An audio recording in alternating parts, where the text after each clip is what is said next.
Nigeria is a country of 36 states with the federal capital city or federal capital territory. We cannot be seen to have a national minimum wage because of the inequality in the capacity of states we have in Nigeria. For instance, 18,000 naira minimum wage is still not being paid by some states. 30,000 is not being paid. So the rumor of the 205,000 naira minimum wage is not feasible, is not realistic for states. I'm sure the federal government can pay it, but the state cannot pay. So my advice is Labour should liaise with the state governors of various states. The NLC in various states should liaise with the Labour in the governor in those states to come up with a realistic minimum wage for the states. That is the only way. We can keep fighting for 100, 500,000 in the center. It will not affect the state because Kogi State that we are from, we knew what happened. Level 10 civil servants were receiving 6,000 naira every month. So there are a lot of story behind that, so I don't want to go into that.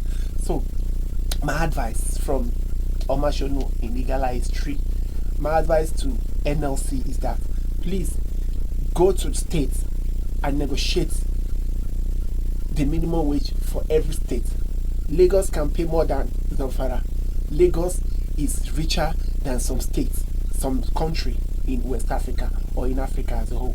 Lagos can merge 10 states and can feed 10 states with its resources. So you don't expect Lagos to pay 70,000 and Zamfara 70,000 is not realistic. So my advice still is Labour, please negotiate the minimum wage in states with state governors. Let them come up with what they can pay.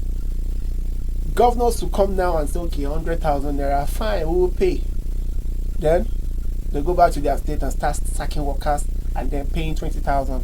What can you do to them? Nothing. You can't fight them. You can only go on strike, and governors are more powerful than even president because governor can decide to sack all the workers and employ another one. You go to court, you go to court, you go to court, nothing will happen. So my advice is please go to your state, negotiate with them, let them come up with what they can pay. If a governor if the state pass a law, national law, minimum wage law, that's 50,000, let it be 50,000 and let the 50,000 be consistent. Let it be paid on a monthly basis, not state owing workers for 8 months, 9 months, 1 year. That is not good enough. So that is my advice.